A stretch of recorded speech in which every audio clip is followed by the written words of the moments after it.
Welcome back to the channel, everybody. I am Mick Alphanim.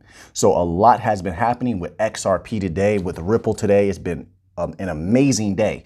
And I think we're seeing a lot of implications of how whales are feeling about the future of XRP and how near they believe that in certain large institutions and certain large purchasers of XRP are feeling about the nearness of the ending of that SEC case. Everybody's taking precautionary measures. Everybody's preparing. They want to make sure they have enough XRP before all of this comes to a head, so to speak. And then the real race begins, right? There's no telling how hard that price will pump once all of this goes down. Like I said, it's not just regular individual retail investors that could spark a pop, and it's not, I'm not talking about the parabolic run that brings generational wealth, but there will be an initial pop when XRP hits. Who knows how high it's going to go, but some people will definitely be able to take, in my humble opinion, some healthy profits. They've stacked up a ton of XRP, but we have some very interesting happenings today. Let's jump right into this here. We're on crypto. I was going to start on Crypto Daily. They have an article here. Bank of Canada and MIT announced collaboration to focus on CBDC research. But let me get to that second, because I want to cover actually an article here on U.Today. 100 million XRP purchased by whale as coin consolidates. Head over to U.Today. This is one of their top articles. Okay, give them some traffic over there and give this a read. Let's just read a little tidbit here. Okay, it says the anonymous wallet received 100 million XRP or $74 million in fiat equivalent. Like I said, head over to U.Today. It's one of their top articles. You can't miss it on their front page. Give this a read. But do you see? 100 million XRP? That's not all. Let's just there was another article here. Let's see if this is a similar article. Okay, this is also on U.Today. They covered a lot of stuff on XRP today. A lot of Ripple. You want to go over there and give it a read. Okay. And it says 211 million XRP moved by crypto whales as XRP trades in the 79-cent range. Whale alert. Crypto tracker has detected several large XRP transfers that carry slightly more than 211 million XRP. There's a lot more to these articles. Make sure you give them a read. Take notes, have your notepad out just in case they drop any type of names, any type of information that could be researched. I don't know if they're putting institutional names out here. I'll let you guys go over those articles and see for yourself. But what we are grasping here is that someone somewhere knows something is causing them to buy up a hell of a lot of XRP in anticipation of what? That's a lot of XRP moving. Hell, I might just grab me some more just in case. I'm over prepared. I told you already. I think I'm good on all the banking coins, but I'm going to grab some more just in case. Just in case. You can never have too much XRP, in my humble opinion. And I'm not telling you to buy XRP. You have to make the best decision for yourself. I'm not here to advise you. I'm just speaking for myself. That's it. That's it. But I feel like I could never have enough XRP, in my humble opinion. I'll put it like that. Someone's preparing. This is major movement here. Why? Why? What's happening? And let me tell you something. Behind the scenes, a lot of powerful entities, they disseminate information to each other that doesn't hit the media. Nobody that is in that's a regular citizen, civilian, knows about these particular things, right? And they are able to prepare ahead of time. This happens all the time, despite certain laws against those type of things going on. People prepare ahead of time, okay? And it looks like that might be happening here. Correct me if I'm wrong. I could be completely wrong, but that's a lot of XRP moving around. Now, let's get back to this article here. It's titled Bank of Canada and MIT announced collaboration to focus on CBDC research. This is major for the bank coins. As we know, XLM has been dominating in the United States. XRP has been dominating in the United States. And don't you ever forget about Algorand. It's going to explode. And it has also been dominating in the United States. And with that being said, the United States has a lot of great relationships financially and business-wise with Canada.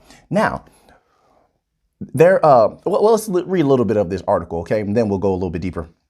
The Bank of Canada and the Massachusetts Institute of Technology. Who comes from the Massachusetts Institute of Technology? Silvio McCauley. And Silvio McCauley's bank coin is Algorand. So Anytime MIT is involved, I'd like to think that they're going to at least test Algorand, or at least push Algorand forward to the forefront of these possible infrastructures that could run a particular country's national digital currency or central bank digital currency. So that's always on my mind. Algorand is always in there, always. And their technology is second to none, by the way. Amazing technology. And if you look at their circulating supply, you understand why Algorand can have parabolic runs easily. Okay, but that doesn't negate from XLM and XRP definitely being in there. But let's just read just a little tidbit here. This is from cryptodaily.co.uk. Go there, it's on their front page, okay?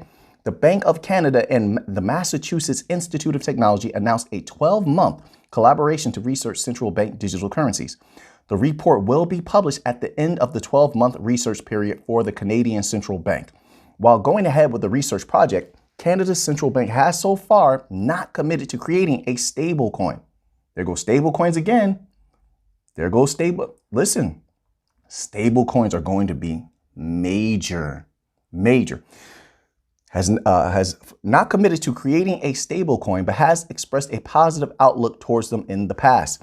A year-long research project. Look how they're conflating the two. There's a reason why they're conflating the two, stable coins and CBDCs. There's a reason for it. I think it's going to shock a lot of people once everything gets underway. But listen, the more the bank coins can get more of these stable coins on their blockchains, the better. I'm telling you now, the better. We need all the stable coins we can get before this stuff pops off. But anyway, I don't know. I've been using that term a lot. Pops off. There's an explosive energy to pops off that I like to use. I like to harness a little bit. A year-long research project. Here's the next little section here. In a press release, the Bank of Canada confirmed its collaboration with MIT Media Lab Digital Currency Initiative team. So I'll be checking in with them. Trying to get updates from them. I know a lot of you will also, because now we have this information. We can definitely keep tabs on a lot of different things. And if we really had to, we can send some emails out, something like that, or make a phone call or two and try to get updates. Sometimes that's quite difficult, but we can be very persistent, and we're very kind. But we can be very persistent in trying to get information. So we definitely will keep tabs on this and try to get updates. Let's continue on here. The collaboration will significantly help the Bank of Canada's efforts to study central bank digital currencies, should it go ahead and create one. And I think another thing that's going to be interesting is digital sandboxes, sort of like what MTech has, where you can test out your CBDC in a digital sandbox so that it's safely tested. And you can test it in a myriad of different ways. I think someone else is offering a digital sandbox now. Is it Algorand? Man, Algorand has been doing everything the right way. I think maybe it's Algorand that now has some sort of digital sandbox offering. Don't quote me on that, but I think it was Algorand. One of the bank coins has a digital sandbox offering apart from HBAR, okay, through MTech. But all of that is very, very good because a country like Canada could definitely benefit from that if they wanted to test this out. But MIT knows what they're doing. Of course, you have a lot of good collaborative effort going on at MIT, utilizing also companies that are headed by MIT alumni, right? They've been doing a great job. You saw some of their reports come out right before the Fed dropped their report. The Fed report was just a congealing of the different data of the MIT digital research labs, as well as Maiden Labs. Okay, that was trying to remember that name, Maiden Labs. And they did the bulk of the work. Okay, Maiden Labs, and I think is MIT digital research wing. Okay, and they collaborated together, and then they provided that information to the Fed. They also put out a lot of information, but I don't see a lot of people following them on Twitter or going to their website to get these downloads.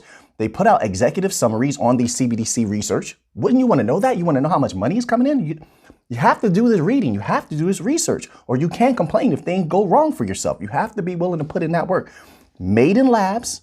And then if you go to Maiden Labs and you read their executive report on their Twitter or on their website, they also have the specific name of the MIT branch that they are working with and collaborating with all of this research that they have been doing for the Fed. Now, we can extrapolate. If Canada is also working with MIT, I would think on CBDC, I would think they're going to go the same route as the Fed, in my humble opinion. So they're going to use this MIT Media Lab Digital Currency Initiative team.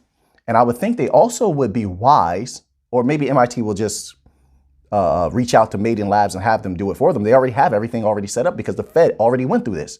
All the data is there, but Made in Labs, I would think, also would be utilized, okay? So these are people that I would say you would want to follow on Twitter. Go to their websites. Also, they have websites, and you can go and read the executive summaries, the full PDFs on this different CBDC research, and they are hefty documents. Download them, by the way. I always try to tell people to download any PDFs you find, because sometimes, and IMF does this a lot, because we covered a document on stable coins and CBDCs. There's a new CBDC that they're putting out there now. They're working on and testing out, by the way. But they had that document, and now that document is very hard to find. But we put it out for people to download. So all the people in the members only section, I believe, downloaded that document. But some of these central banks, commercial banks, large business institutions, they will delete their PDFs. It's unbelievable. There was another institution, I can't remember who. I read it PDF, right? And I failed in downloading it.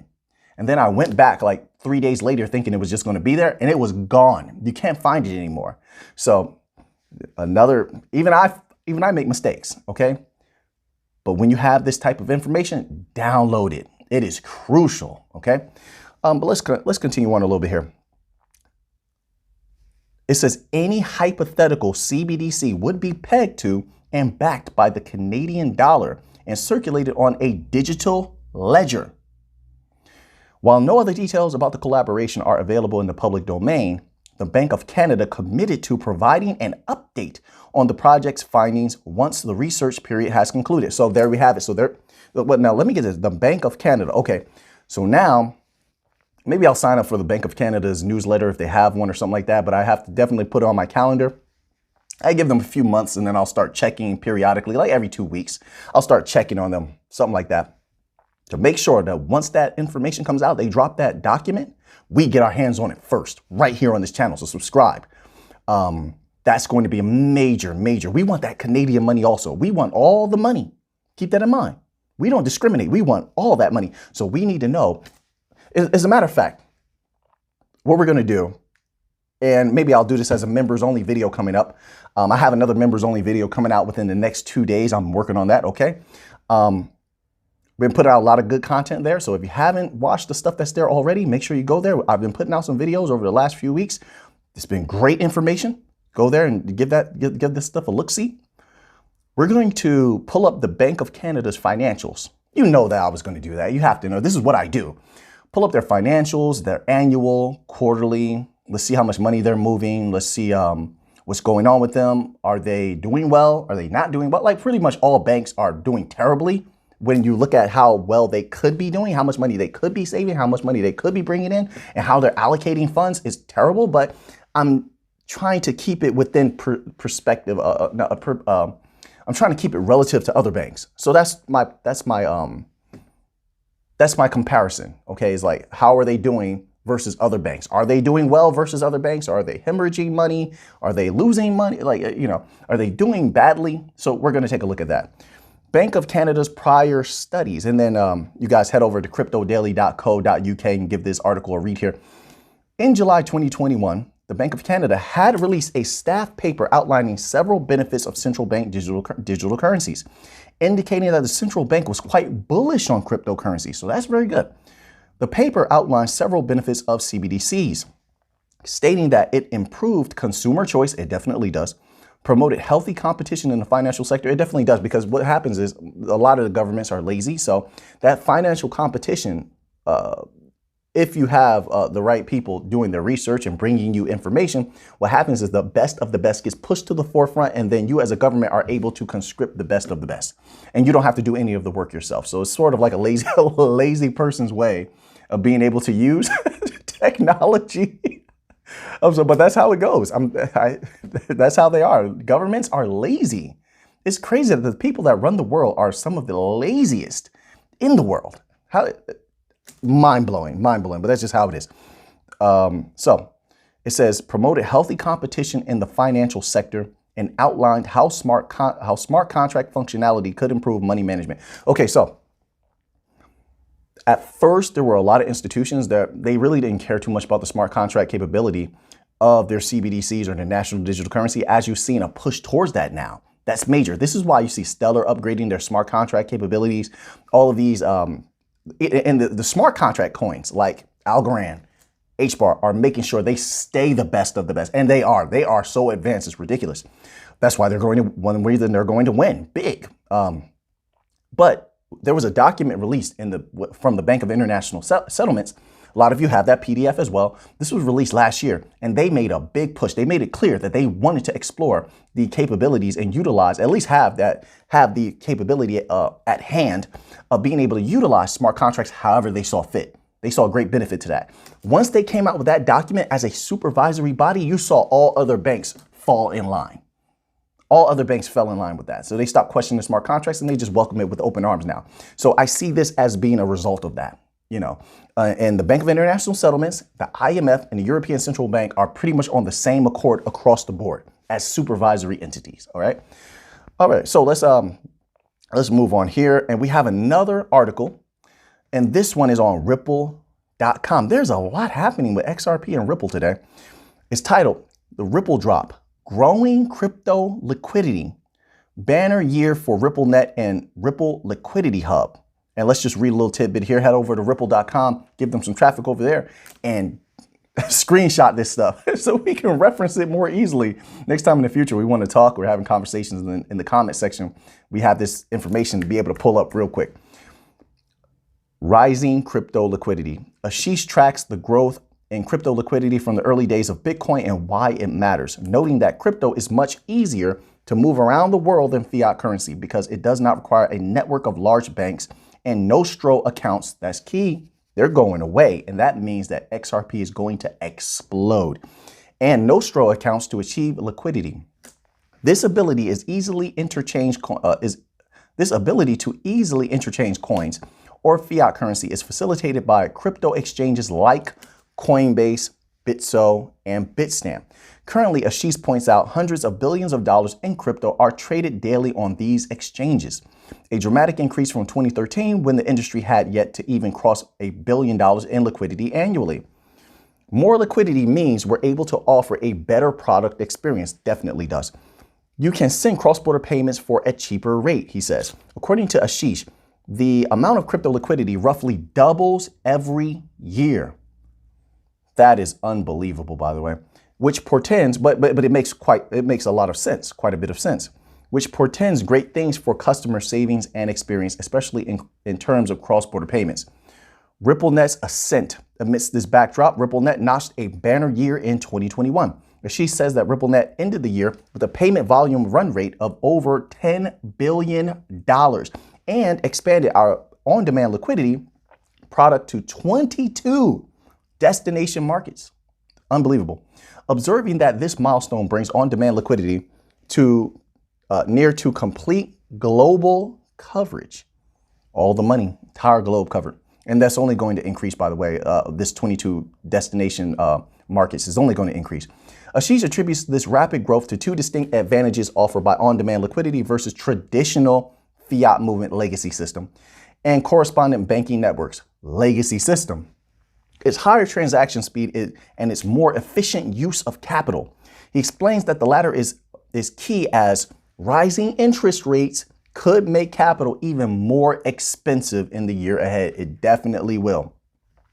Since on-demand liquidity requires no pre-funding, partners can avoid tying up that pricier capital in Nostro accounts, magnifying their cost savings with the on-demand liquidity. And like I said before, if you're saving all of this money, then you have money to play with. How do you allocate that? You can allocate that to bring in even more money. Have that money that was sitting on the side, locked up in Nostro, you can have that working for you and making money for you. That's just logical. And if you don't think people are going to, institutions and big money is going to jump on that, I don't know what to tell you. The continued growth in general crypto liquidity enhances this value proposition even further because it drives down base transaction costs, making it cheaper to send money faster and more efficiently using on-demand liquidity. It's a liquidity hub for business. The success of on-demand liquidity is also at the root of our idea to launch Ripple Liquidity Hub. The enterprise-focused product previewed at Swell which we've been leveraging for internal liquidity management as part of our on-demand liquidity product for nearly 2 years. As the clear leader in provisioning crypto liquidity through third-party market makers, Ashish says companies began asking us how they could leverage our expertise to offer a variety of digital assets such as Bitcoin, Ether, and others to their customers. Ripple Liquidity Hub is the forthcoming natural evolution of both those conversations and the existing RippleNet product. Let me read that again. That is major. Ashish says companies began asking us how they could leverage our expertise to offer a variety of digital assets such as Bitcoin, Ether, and others to their customers. Listen, I don't want to keep everyone here too long. Ripple is doing an amazing job. It looks like they're going to take over everything. If they have half a chance, they're going to give themselves the best opportunity possible. There's so many reasons that XRP's price can explode. Remember, there's no guarantees in life, but as of right now, the hard work that Ripple has put in, the way they position themselves, on-demand liquidity, near instant finality, security. I mean, they're one of the most secure networks on the planet, blockchain networks on the planet. All of these bank coins are going to explode. XRP is going to have a hefty parabolic run. I mean, that parabolic run stands to be insane. When you understand what interbank payments are, the average on that, you understand what FedWire is doing, what the chip system does, what nearly 100 banks, and that's just what they've reported in the past. So maybe they're up to like 150, 170 banks, I would think. And let me tell you something. The amount of commercial banks that will jump on top of using RippleNet and on-demand liquidity as soon as there's regulatory clarity will be mind-blowing. People will be caught off guard, I believe. There are more individuals that know about on-demand liquidity than there are those who have signed up to actually use it. They're waiting on the sideline, but they definitely will get in on that. Let's not take into account B2B cross-border remittance market, which is north of 100 million. Sorry about that. That's small money. $100 trillion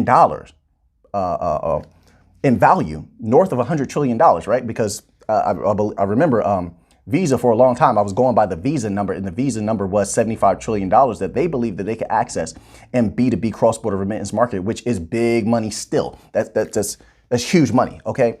And just keep in mind that also with the Visa thing, that XLM is being leveraged by Visa via Tala, T-A-L-A. So they're in there, okay? Visa's doing a lot of things. Like I said, I think that their offering is going to be more like a MBDC, multi-central bank digital currency. They have one bank coin for one thing, another bank coin for another. Instant liquidity, on-demand liquidity. You have enough coins to go around. You have a smart contract offering. Who knows who might slide in there? Because you have FIS there also with Visa. FIS has integrated with Visa. Remember that. FIS is a supervisory body, and FIS alone brings hundreds of banks.